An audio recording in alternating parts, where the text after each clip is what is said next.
나눌 말씀은 고린도 전서 12장 12절에서 20절까지 말씀입니다. 고린도전서 12장 12절에서 20절입니다.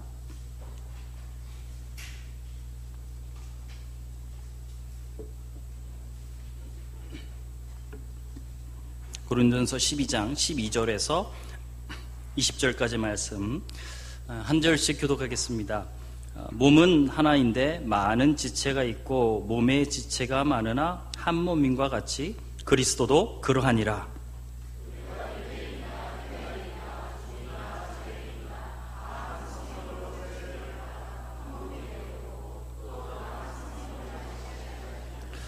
몸은 한 지체뿐만 아니요 여럿이니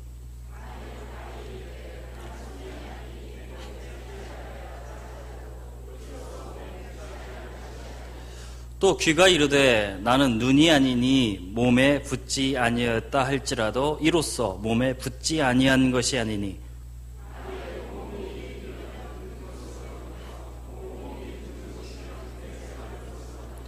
그러나 이제 하나님이 그 원하시는 대로 지체를 각각 몸에 두셨으니 함께 읽겠습니다. 이제 지체는 많으나 몸은 하나니라. 아멘. 우리가 잘 알고 있는 이야기 중에 그 모자 개의 이야기가 있습니다.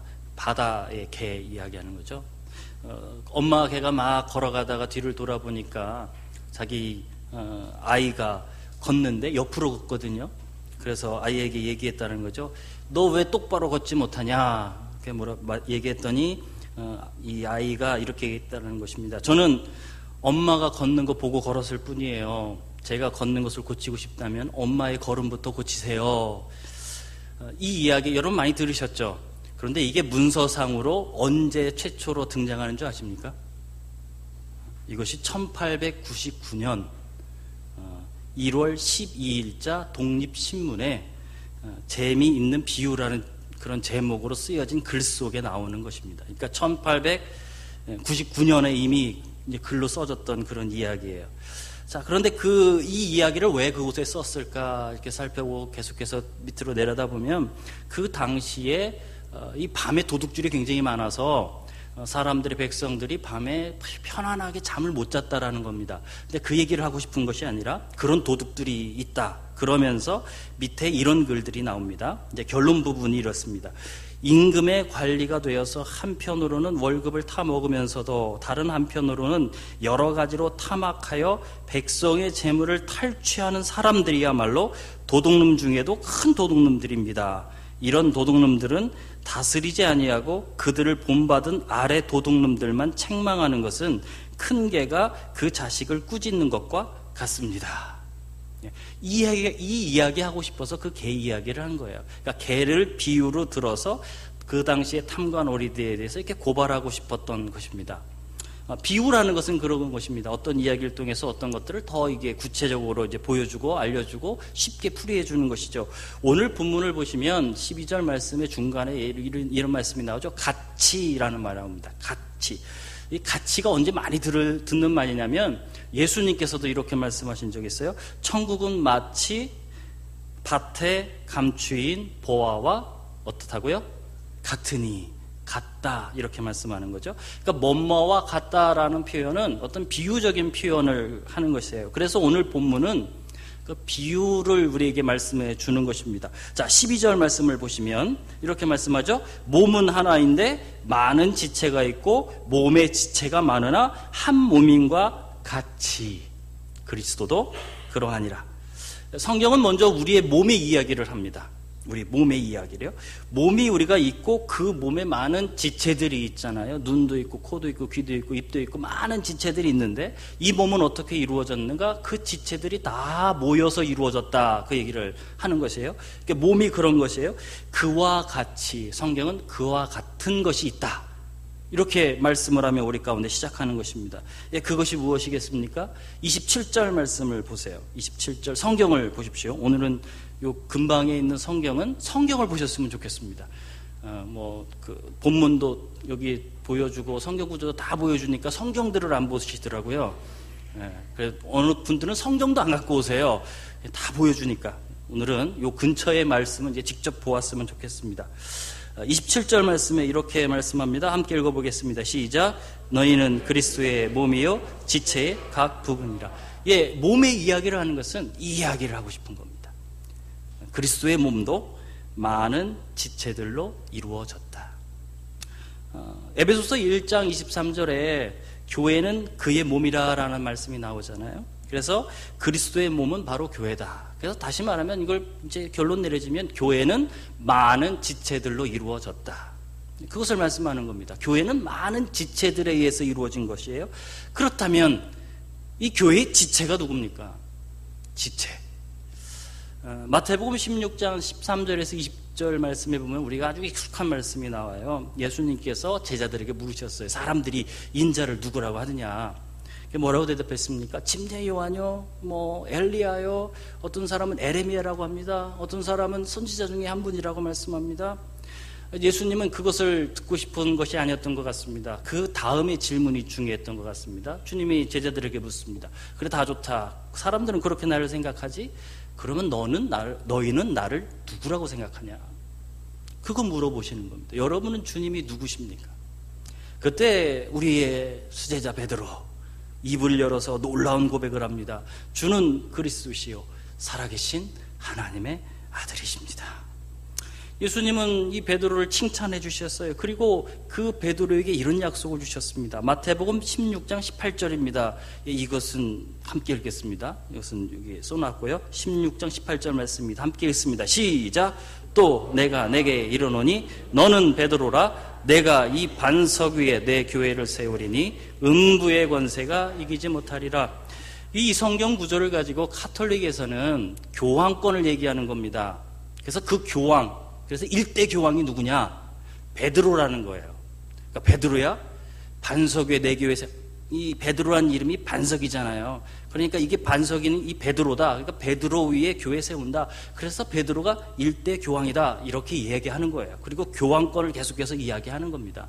그러나 우리는 그렇게 믿지 않습니다. 이 반석은 그 베드로를 이야기하는 것이 아니라 베드로가 한 신앙 고백을 이야기하는 겁니다. 주는 그리스도시요 살아계신 하나님의 아들이십니다. 그 고백 위에 교회를 세우시겠다라고 주님께서 말씀하는 거예요. 다시 말해 교회는 예수님을 주인으로 그리고 예수 그리스도를 하나님의 아들로 믿는 자들의 이 고백 위에 세워지는 겁니다. 그 고백한 사람들에 의해서 세워지는 것입니다. 예, 그래서 교회의 지체는 누구냐? 예수님을 주인으로 영접한 분들이 지체인 겁니다. 예수님을 나의 주인으로 영접한 분들. 이 성경은 그리스도도 그러하니라 라고 이렇게 말씀하잖아요. 그리스도의 몸도 이 몸처럼 그런데 그 그리스도의 몸은 어떻게 되는가? 예수 그리스도를 주인으로 영접해서 그 주님과 연합한 그 사람 그리고 그리스도, 그것이 교회의 그리스도의 몸이 되는 것이다 라고 성경은 말씀하는 거예요. 그러니까 우리가 예수 그리스도를 주인으로 시인하고 그 주님과 연합한 우리가 그리스도의 몸이 되는 것입니다. 그리고 사실은 나만 그렇게 고백하는 게 아니지 않습니까? 옆에 있는 형제 자매들도 예수 그리스도를 주인으로 영접하고 주인으로 고백하고 동일하게 고백을 해요. 그래서 옆에 있는 형제 자매도 예수님과 연합됐습니다. 나도 연합됐고 형제 자매들도 주님과 연합됐습니다. 그러면 우리가 어떻게 된 겁니까? 그리스도 안에서 다 연합된 겁니다. 그것이 그리스도의 몸이라고 얘기하는 거예요. 우리 각 지체들이 연합되어서 몸을 이루는 것처럼, 이 몸이 이루어지는 것처럼 예수 그리스도를 주인으로 영접한 사람들이 연합하여서 그리스도의 몸, 다시 말하면 교회가 이루어진다라고 말씀하고 있는 것입니다. 그런데 여기에서 아주 중요한 사실이 있는 거예요. 그것은 주님의 몸된 공동체는 주님을 주인으로 영접한 사람들이잖아요. 그래서 나는 당신 것입니다. 주님, 이제는 내 몸도 내 생각도 내 시간도 내 물질도 다 당신 것입니다. 그렇게 고백한 공동체, 그것이 우리가 교회라면 이 공동체의 주인은 누구겠습니까? 교회의 주는 누구십니까? 당연히 예수님인 거예요. 예수님을 주인으로 모이는 사람의 연합체가 교회인데, 그럼 당연히 교회는 주님의 것입니다. 그렇죠? 그래서 성경은 예수 그리스도께서 교회의 머리가 되신다라고 우리 가운데 말씀하고 있는 거예요. 예수님은 베드로의 신앙 고백 위에 주님의 교회를 세운다라고 말씀하셨어요. 주인으로 영접하는 그들 위에 교회를 세운다고 말씀하셨어요. 그러므로 성도 여러분, 우리 성도 여러분이 그리스도 안에서 교회의 지체시라면 우리는 어떻게 살아야 합니까? 예수 그리스도를 주인으로 영접하고 그 주인된 삶을 사셔야 합니다. 주인된 인생을 사셔야 합니다. 이젠 내 인생은 내 것이 아니라 주님 것입니다라는 그 고백 아래 그것을 우리 삶과 인생 가운데 살아가야 될 줄 믿습니다. 그리고 또 하나, 그렇게 모인 우리 이 교회가 예수 그리스도라는 것을 우리가 인정해야 될 줄 믿습니다. 교회는 내 것도 아니고 우리 것도 아닙니다. 물론 우리가 소속되어 있지만, 우리가 형성하였지만 주님의 것입니다. 여러분, 그것을 믿고 주님 앞으로 나아가는 우리가 되길 바랍니다. 그래서 우리의 생각이든 우리의 방향이든 우리의 방법이든 우리의 전통, 그것이 중요한 것이 아니라 먼저 우선되는 것은 주님이고, 주님의 뜻이 먼저인 것이고, 주님이 주인 되는 것이 먼저인 것입니다. 우리 형제교회가 정말 예수 그리스도께서 주인 되신 그런 교회로 서기를 주님의 이름으로 축원합니다. 여러분, 교회만큼 다양한 곳이 모인 곳은 없는 것 같습니다. 그렇죠? 남녀노소, 지역도 상관없고요. 뭐 보수니 진보니 다 떠나서 우리가 이 자리에 사실 함께 모여 있지 않습니까? 그런데 참 신기한 것은 그거예요. 볼 때마다 신기한 것은 그것입니다. 그런데 잘 지냅니다. 이게 신기한 겁니다. 세상을 보십시오. 얼마나 많은 생각이 다른 차이로 인해서 얼마나 많이 싸움이 일어납니까? 그렇죠? 그런데 그렇게 싸우다가도 교회에 오면 옆에 갑자기 잘 앉아 있거든요. 사람들이 말할 때 교회 참 시끄럽다 이야기합니다. 뭐 시끄럽기도 하고요. 그런데 제 생각은 좀 달라요. 뭐냐면 저희들이 이렇게 다양한 구성원으로 모인 것 치고는 조용한 것 같지 않습니까? 그렇지 않습니까? 정말 다양하잖아요. 그런데 그런 것 치고는 교회가 얼마나 조용한 거예요. 교회라는 곳은 대립이라든지 갈등이라든지 차별이라든지 반목이라든지 사실 이런 것들을 해소시키는 능력이 있다는 것을 우리가 알아야 합니다. 교회는 그것을 해소시키는 거예요.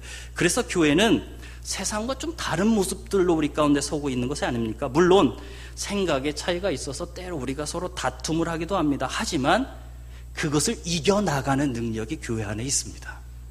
오늘 13절 말씀을 우리가 같이 읽었으면 좋겠습니다. 13절입니다. 함께 읽겠습니다. 시작. 우리가 유대인이나 헬라인이나 다 한 성령으로 침례를 받아 한 몸이 되었고 또 한 성령을 마시게 하셨느니라. 여기에 보면 고린도 교회의 대립적인 관계에 있는 사람들이 나타나 있습니다. 첫 번째는 유대인과 헬라인이고 두 번째는 종과 자유인입니다. 유대인과 헬라인은 이들은 생각하는 게 전혀 다른 사람들입니다. 그리고 두 번째 종과 자유인은 이들은 아주 전혀 다른 신분의 사람들입니다. 그렇죠?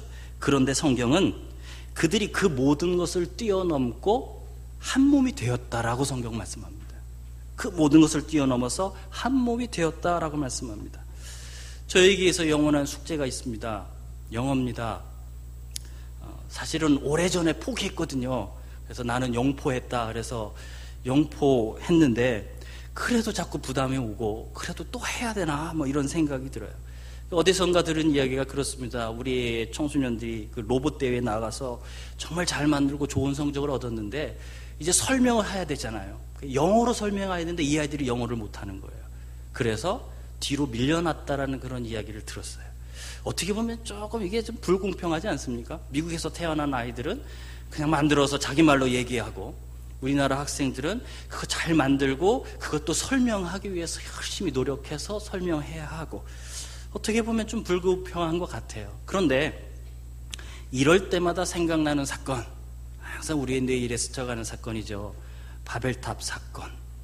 제가 항상 했던 게 그거예요. 왜 바벨탑은 쌓아가지고 이렇게 우리를 힘들게 만드는가? 왜 아이들을 이렇게 영어 공부하기 위해서 힘들게 만드는가?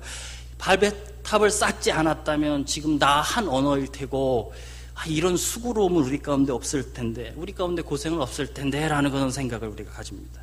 그런데 이 바벨탑 사건은 하나님 앞에서 교만하여서 그들의 언어를 하나님께서 다 나누게 하시고 사람들을 다 나누게 하셨잖아요. 그런데 이 사건이 이렇게 회복되는 사건이 우리 가운데 성경에서 등장하는 겁니다. 그것이 초대교회가 다락방에서 기도하고 성령의 임재와 또한 성령의 충만을 함께 받고 그곳에서 방언으로 이야기한 거, 방언으로 말한 거. 그 방언은, 그 당시에 그 방언은 각 나라의 말이었습니다. 그래서 오순절날 디아스포라 각지에 흩어졌던 사람들이 예루살렘에 왔고 그곳에서 이렇게 지나가는데 자기 나라 말이 막 들려오는 거예요. 이 방언을 통해서 자기 나라 말을 하게 되는 것입니다.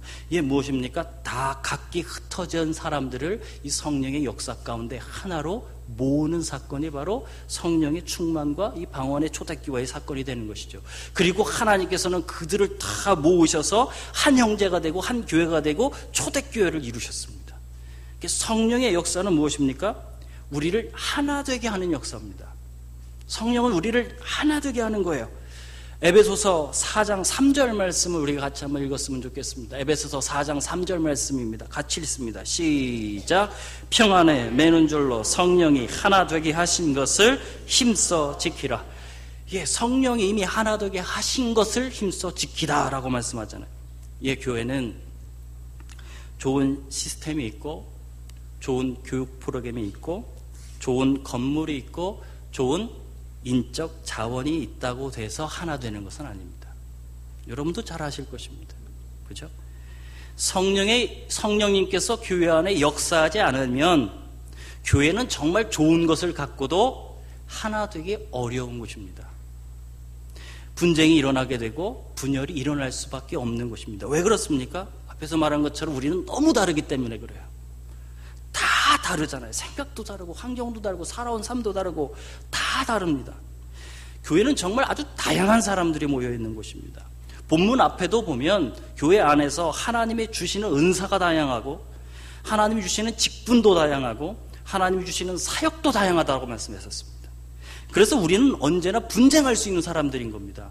조금만 잘못하면 언제든지 이 다양성 때문에 분쟁할 수 있어요.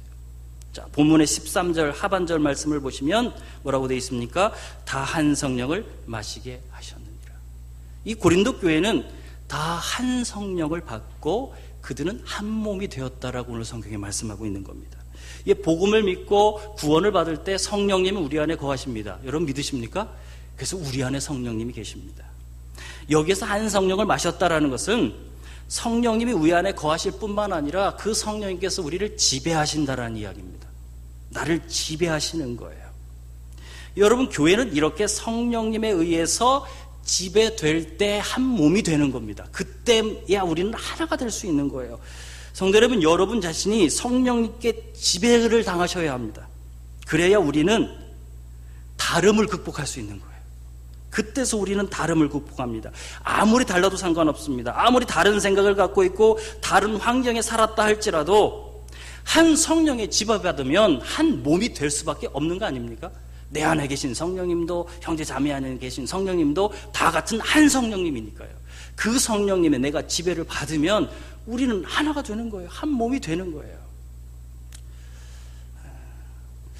여러분, 우리 그것을 위해서 어떻게 보면 12주 동안 특별 금요 기도회를 하는 거 아닙니까? 정말 마가다락방에서 120분도들이 하나님 앞에 부르짖어 기도하고 그들이 다 한 성령 받고 그들이 하나가 되어서 정말 하나 된 초대교회를 그렇게 이루었던 것처럼 여러분 금요일로 오셔야 합니다. 우리가 같은 말씀의 은혜 받고 같이 부르짖고 같은 성령에 우리가 취하고 충만해졌을 때 그때 우리는 한 몸이 되는 겁니다. 하나 되는 것입니다. 여러분, 이 자리가 정말 꽉 찰 수 있도록 그렇게 모이셨으면 좋겠습니다. 그리고 좀 함께 부르짖었으면 좋겠습니다.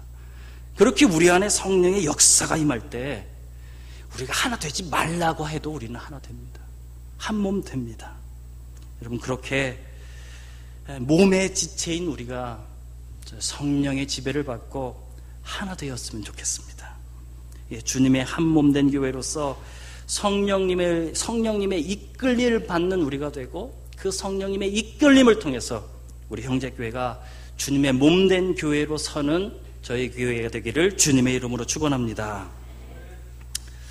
제 얼굴 중에서 시골 어른들이 참 좋아하시는 부분이 있습니다. 시골에 가면 참 좋아하세요. 저희 어머니도 제 얼굴 중에 그게 제일 예쁘다고 그러셔요. 어딜까요? 네, 코입니다. 네, 다 멋있지만 코가 특별히, 제가 지난주에 말씀드렸잖아요. 어렸을 때 별명이, 코를 너무 많이 흘려서 동네에서 별명이 코방울이라고 제가 말씀을 드렸잖아요. 그러니 자꾸 흥흥해서 그런지, 코가 부어서 그런지 코가 이렇게 그냥 큰 게 하나가 딱 붙어 있어요. 그래서 이 코를 시골에서는 일명 복코라고 그럽니다. 복이 많이 들었다고 그래가지고요. 그래서 인기가 있거든요. 누구나 자신의 몸의 어떤 부분에 있어서 이렇게 자랑할 만한 부분이 있고요. 어떤 분들은 또 감추고 싶은 부분도 있는 겁니다. 여러분, 그렇죠? 그래서 우리 얼굴을 보면, 우리의 몸을 보더라도 어떤 부분에 대해서는 내가 우월감을 갖게 되겠습니다. 나는 이것만큼은 좋아. 그리고 어떤 부분에 대해서는 열등감을 갖습니다. 이것만 좀 온전했어도 내가 완벽한데. 열등감을 갖고 자꾸 숨기고 싶은 부분들이 있는 거예요. 제가 자꾸 배를 숨기는 이유가 거기에 있거든요. 이렇게 그런데 고린도 교회의 문제가 이거였습니다. 같은 몸의 일부분 지체들 중에, 구성원들 중에 어떤 구성원들은 열등감에 빠져 있었고 어떤 구성원들은 우월주의에 빠져 있었습니다. 그래서 그들은 하나 되기가 너무 어려웠어요. 15절 말씀을 보십시오. 이렇게 말씀하죠. 같이 읽겠습니다. 15절 시작. 만일 발이 이르되 나는 손이 아니니 이로써 몸에 붙지 아니한 것이 아니고, 교회 안에 어떤 특정한 능력을 갖고 있고 어떤 능력들을 자랑하고 과시하는 사람들에 의해서 상처받은 성도들이 있었습니다. 고린도 교회 안에 어떤 능력을 행하는데 나는 너무 연약한 거죠. 그래서 그들은 상처를 받고 열등감 안에 빠졌어요. 그래서 자신들은 이 교회에서 필요 없는 존재구나라는 것을 느끼고 있었습니다. 그래서 나는 이 교회에서 좀 떨어져야 되나? 그렇게 갈등하는 성도들이 고린도 교회에 있었고요. 이제 21절 말씀을 보십시오. 같이 읽겠습니다. 시작. 눈이 손더러 내가 너를 쓸데없다 하거나 또한 머리가 발더러 내가 너를 쓸데없다 하지 못하리라. 여기는 이제 반대로예요. 교회에서 어떤 뛰어난 능력을 갖고 있는 사람들, 어떤 힘을 갖고 있는 사람들이 자신의 힘을 과시하면서 그렇지 않은 연약하고 약한 자들을 업신여긴 거예요. 너희들은 별로 그렇잖아? 어떤 그런 영적인 우월감에 빠져 있었습니다. 그러니까 한쪽에서는 스스로 몸에서 떨어지고 싶어 하고요. 다른 한쪽에서는 누군가를 몸으로 인정하고 싶지 않은 거였습니다. 그러니 이들이 하나 될 수 있겠습니까? 제가 어렸을 때 놀던 놀이 중에 자치기라는 놀이가 있어요. 시골에서 사셨던 분들은 아시고요. 도시에 살았던 분들은 이게 뭐야 그러실지 모르겠는데, 긴 막대기에 잡는 몽둥이가 있었고 잡은 막대기가 있습니다. 그럼 작은 막대기에 일부분을 이렇게 사선으로 잘라요. 그러면 놓으면 뜨잖아요. 그럼 이 몽둥이로 얘를 톡 치면요, 얘가 위로 톡 솟아오릅니다.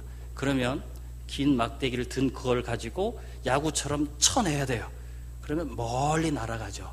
그리고 들었던 그 몽둥이로 이제 하나 둘 이렇게 자처럼 사용해서 이걸 재는 겁니다. 그래서 멀리 가는 게 이기는 거예요.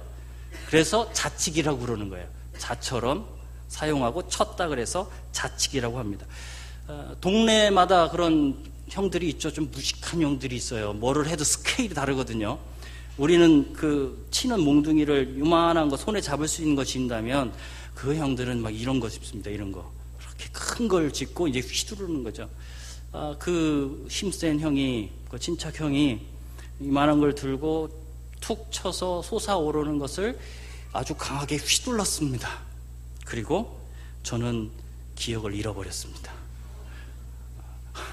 왜 잃어버렸냐면 그 옆에 서 있다가 그 휘두르는 거에 정확하게 이마를 맞은 겁니다. 그리고 제가 정신을 잃어버렸어요. 기억이 없습니다.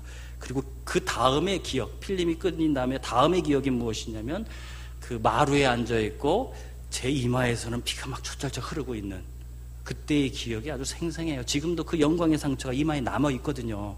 잘 보시면 남아있어요. 제가 그렇게 두들겨 맞고 한 달 동안 집에 있었습니다. 일명 골이 흔들린다고 그러죠.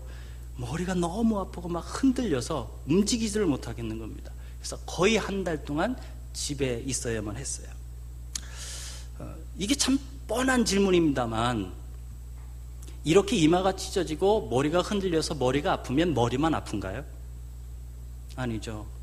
우리의 온몸이 아픈 겁니다. 손끝까지 아픈 거예요. 그 온 고통을 온몸이 다 함께 느끼는 겁니다.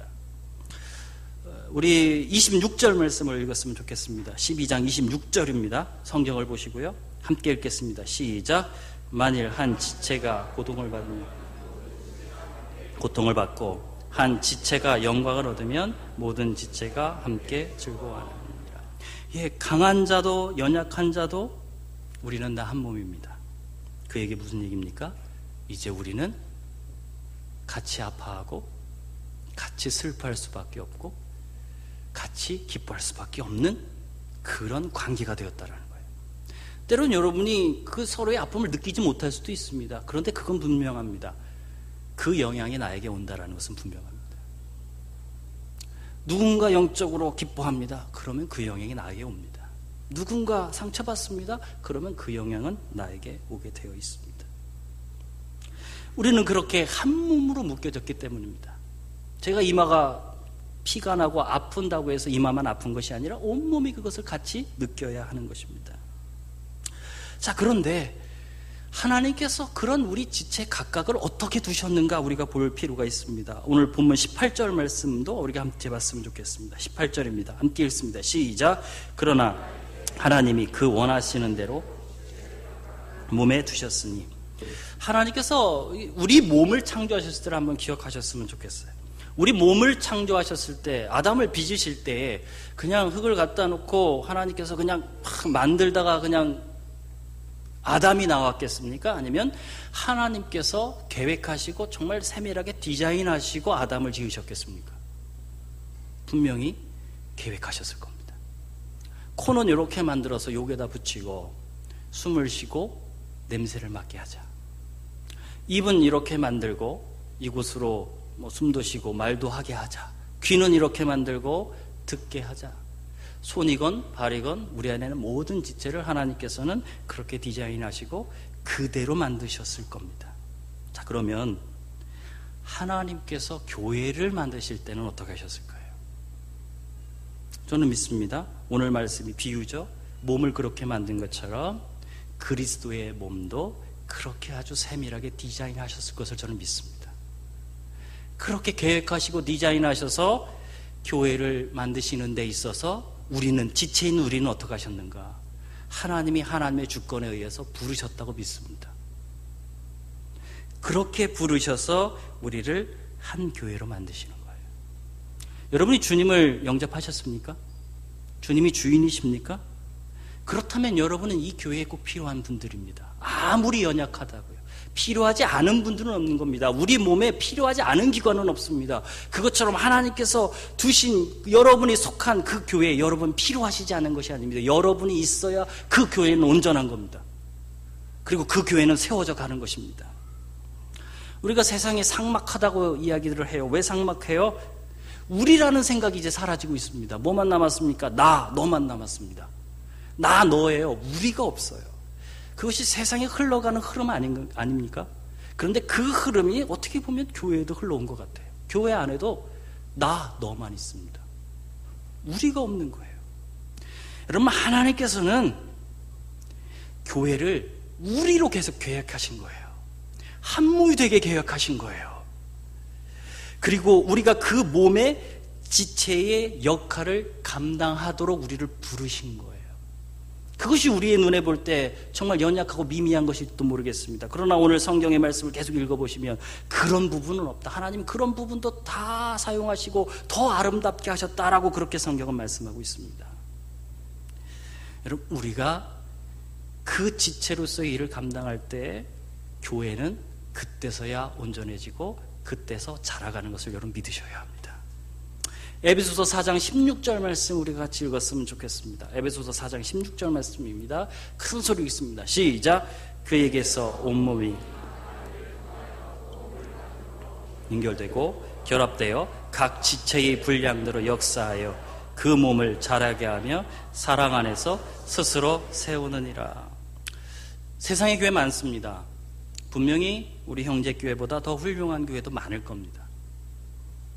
하지만 중요한 사실이 있습니다. 하나님이 나를 어디에 두셨는가입니다. 하나님이 나를 어떤 교회의 지체로 두셨는가입니다. 좋은 프로그램이 있고 좋은 건물이 있고 좋은 것들이 많은 교회들 많습니다. 여러분, 그게 중요한 게 아닙니다. 하나님이 나를 어디에 어떤 지체로 두셨는가. 여러분, 그게 중요한 거 아닙니까? 하나님이 여러분을 여기다 주셨다면 여러분은 형제교회의 지체십니다. 그것을 꼭 기억하셔야 합니다. 그리고 그 지체가 있어야 그 몸은 온전한 겁니다. 그리고 그 지체로서의 역할을 잘 감당할 때 교회는 세워지는 것입니다. 오늘 성경에 12장 25절도 마찬가지입니다. 우리가 서로를 돌볼 의무가 있다고 거기 말씀하고 있지 않습니까? 돌볼 의무가 있다. 우리 옆에 있는 분들을 보십시오. 이제 이들이 남이 아닙니다. 누굽니까? 우리입니다.